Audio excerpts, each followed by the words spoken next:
Hey, what's up guys, MGH here and welcome to my brand new career mode, and this time it's with a lower league team, and that is Rangers. I cannot believe I'm saying that in the same sentence. I've grown up knowing Rangers, Celtic, the two best teams in the Scottish leagues, and now all of a sudden Rangers have had a torrid time and they are in the third division of the Scottish leagues, and it's absolutely heartbreaking, I'm sure, to a lot of the Rangers fans, well, probably all of them. So this series is going to be called The Road to Recovery. I am going to try and recover their team. I'm going to get them all the way into the Premier League. Now that sounds weird, so if you're watching this for the first time and you missed the video where I did the vote, I had 4 teams that I wanted you guys to vote, and Rangers was the top by quite a big distance. So let me explain what this series is about like I did in that video. So this is a road to recovery, like I said. I have put Rangers in the N-Power League 1.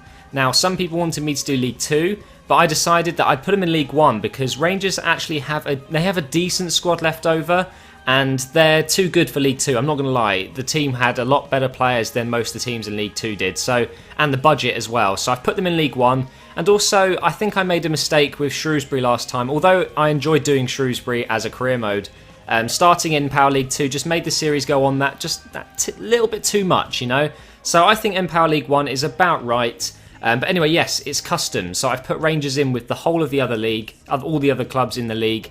And I'm going to try and revive the squad, bring them up to the BPL, bring in some absolutely fantastic players. And, just recover the old team, because Rangers used to be a very strong team. Them and Rangers at the top of the Scottish League all the time. And even me, not a Rangers fan, I'm still sad to see a club go through that. So this series should be a lot of fun. Anyway, so we're in August 2nd. I have played all of the friendlies, as you can see, because no one cares about that. But now it's time to just introduce you to the squad, I guess. Right, so we're going to spend the next, I'd say, 2 episodes of this career mode just going through the squad, buying players, getting a bit of strength in before the start of the season, and then we'll get into the matches themselves. So first of all, I want to show you what I've done with the squad. So we're going for a 3-5-2. I really like this formation, especially since FIFA 13 came out. Wasn't a massive fan in FIFA 12, but now I absolutely love the 3-5-2 formation. In goal, we've got Alexander. The bad thing about this dude is he's 34, so we're definitely going to have to get a replacement goalkeeper at some point.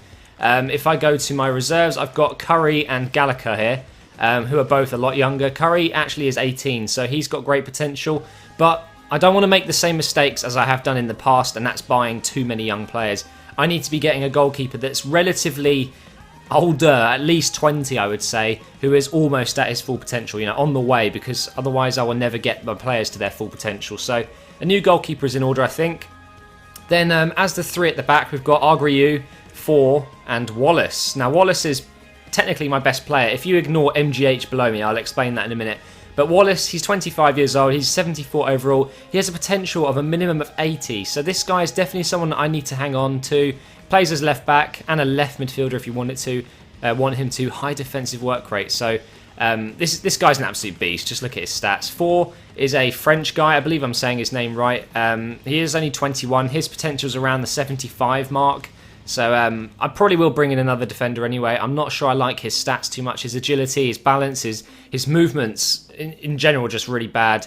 Agriu isn't too bad, but again, I'll probably look to bring in 2 new defenders here to go with Wallace in the near future. Maybe the next 2 seasons, the defence will be the thing that I bulk up the most. But anyway, as you can see, we have a player called MGH. Now this is my pro. I need you guys to leave in the comments whether you want me to use him or not. I put him in anyway just because I can, it's my pro. He's only 77, so he's not massively amazing. His stats aren't exactly incredible yet. I just thought I'd put him in anyway. He is a CDM player. He's 27 for some reason. I couldn't adjust the age. But I thought I'd put him in just in case it would have made the series just that little bit more interesting having my pro in there. But if you don't want me to use it, that's fair enough. I won't sell him. I won't play him. He will just sit in the reserves and do nothing. It's just an idea I had, and I thought, well, better have him than not, and then not use him, Next to him we have Hutton. This guy's an absolute monster. He's got great physical stats for only a 63 overall. He's 6'2". He is so strong, very difficult to knock off the ball, because obviously I've played the friendlies, so I've experienced what these players are like. Hutton seems to be a very decent player. On the right we've got McKay. Now I know he's only 54 overall, but this guy is 17 years old. He plays anywhere, look at that. He doesn't play on the left necessarily, even though he could probably get away with it.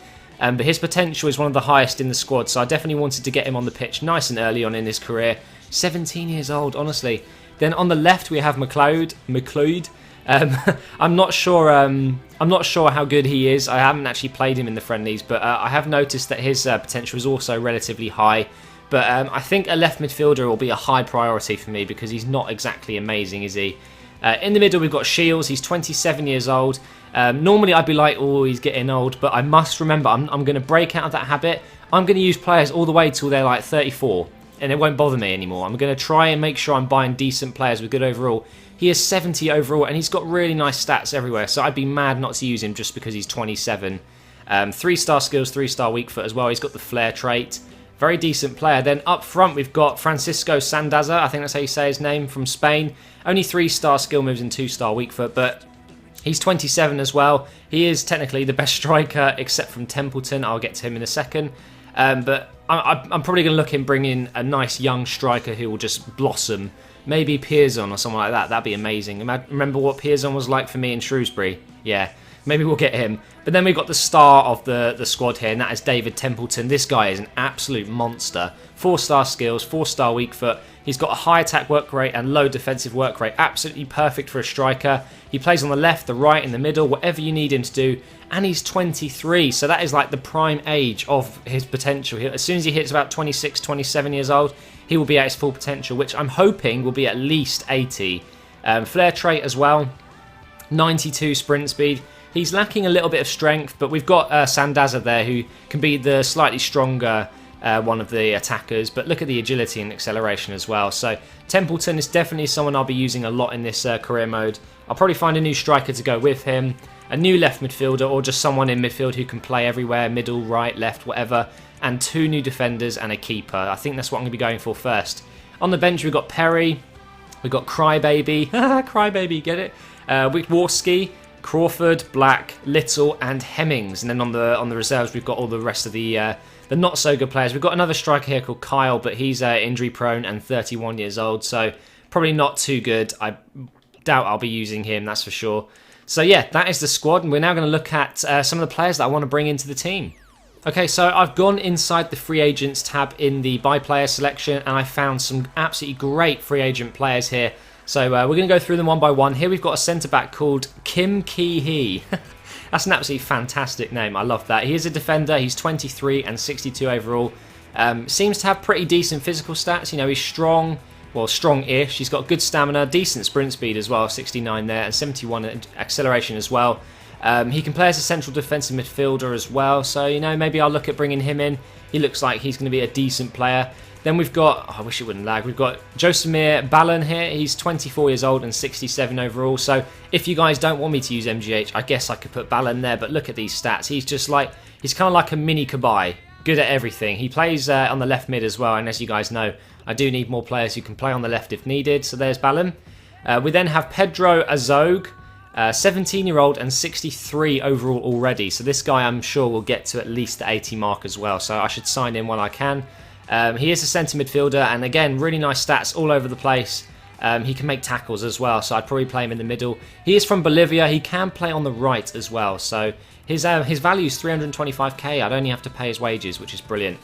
Goalkeeper. Now, as you know, I need a goalkeeper. I found Ibrahim Kone. He has 70 reflexes already, and he is 22 years old. 6'3". Unfortunately, he does have the traditional save style, which in my opinion, acrobatic keepers are so much better. But this is definitely someone I want to sign as soon as I can. And then we have another striker here called Tim Payne, 60 overall, and he's only 18 years old, from New Zealand. Good day, mate. That was absolutely awful, wouldn't it? They don't even sound like that in New Zealand, do they? But decent sprint speed, decent acceleration. His jumping is pretty awful, so he will not be a target man or anything like that. But I can imagine him and Templeton up front causing some damage in the first season before I bring in some absolutely crazy good players. So those are the what are they called? Free agents. Yeah, those are the free agent players that I'm looking to bring in just to bulk up the squad. They're only going to be asking to pay their salary. I will not have to pay for their value. The actual transfer fee itself will be free. But now I'm going to go ahead and go into buy players anyway, and I want to look at some of the young stars that I would like to bring into the squad. Here's the beast himself, Luca Spears, on only 650,000 and 2,250 per week. So the thing with these players are, while they're young and this they have only like 62 overall compared to what they get to, that's as cheap as they're ever going to be. And the more I wait to buy this guy, the more expensive he's going to be. So if you look to the left, my transfer budget is 3.2 million with 9,000 per week, which really is that's a blessing. It really is. That is more than enough money to start my team off. So after the free agents, obviously I need to adjust my wage budget to afford all of those. I'll probably have a good 2 million left to get Luca Spears on, so I'm going to go ahead and add him to shortlist as well. And maybe I'll get him straight away, maybe I'll wait till January, I don't know yet, but let's continue looking for a few more players. Here is another player that I'm definitely going to look to get. This is Osama Tanane. This guy plays on the left, but he can play on the right as well. And look at these stats. He is a very balanced winger. He's not one of those really weak little shits who can only just run like Walcott maybe. But this guy is an absolute beast. He's got so many good stats already, and he's already 65 overall. He's got good shot power as well. Look at that. 18 years old, from Morocco, and like I said, right wing, left wing, 4-star skills, 4-star weak foot. What an absolute beast. So we're going to go ahead and add him to shortlist as well. And we'll look for a couple more while we're here. Okay, so this is Viktor Fischer. I was looking to do an Ajax career mode, as you guys know if you watched my voting video. Obviously, I'm not going to do it now. I'm going to do it another time. But this is one of the players that really excited me about the Ajax career mode itself. And this is Viktor Fischer. He's 1.4 million, 2,000 per week. So a little bit too expensive at the moment, but definitely down the line, I would love to get this player. He's from Denmark, 18 years old, with a potential of 87 minimum. 5-star weak foot and 3-star skills. So not the best skill moves, but great weak star there. Great weak foot rating, I mean. So I'm going to go ahead and add him to my shortlist anyway. As you know, we already got a winger in my shortlist just a second ago. But I could always play that guy, the Moroccan, I think that's how you say there, those people there. I could always play him on the right and Fischer on the left. So that would be pretty amazing. So I'm going to go ahead and look for a midfielder and then some defenders now. Oh my god, I found another beast. This is Tony Vilhena, or Tony, I'm guessing that's Tony because he's not from England. This guy's from Holland, he's 17 and 66 overall. Look at this guy's stats. Holy mother of God. Reactions is the only thing in his physical stats that's not yellow or green. And as you go into his other stats, I mean, holy shit, this guy's an absolute monster. Look at that. He mainly plays down the middle as a centre midfielder or centre attacking midfielder with a high attacking work rate, 4-star skills, 4-star weak foot. I am so adding him to my shortlist, and now it's time to look for some defenders before we leave here. This is Alessio Romagnoli, I believe that's how you say his name. He has one of the funniest pictures I've ever seen with his tongue sticking out. He's a centre-back, he's 17 years old and 67 overall already. Only for £1 million. That is really not too bad. 3,000 per week is a little bit expensive, but this guy, he grows to about 84 minimum. So this guy is definitely a star in the future. So we're going to go ahead and add him to shortlist as well and find one more as well. Okay, so you guys may recognise this player from one of my career mode guide episodes where I looked at young defenders that grow to be great players. This is Prince Desiguano, 17 years old, 65 overall, with a potential of 85. This guy is really pacey as well when you get him to his full potential, and also his strength is very high. So a really nice defender here from France, and he's under £1 million and only 1,000 per week. So probably my priority is to get this player here. We're going to add him to shortlist, and Bob's your uncle. We're ready to roll here and make some offers. Okay guys, so let's quickly go through the players that we have in the shortlist, and now I'm going to start making some offers. So in terms of defenders, I am quite short on them. In terms of really good defenders, some of them in my team are just absolutely awful. So I'm going to go ahead and make an offer for Guano right now because I think this guy could be really good. And as you can see there, it gives you a little tip showing great potential. And look at his stats. All of the really good stats he's got so far are really good for defending. So we're going to go ahead and approach to buy. I know he's a little bit pricey, and oh, this player has just recently joined his club and won't move again. Maybe we can get him on loan for this season. We'll go for that and see what happens. So he's going to be salary per week 1,000, clean sheet bonus. We're going to go for a full season, future fee. We'll go for the price that they're going to ask for. We'll see what happens there. I got a little bit confused there, but that's all right.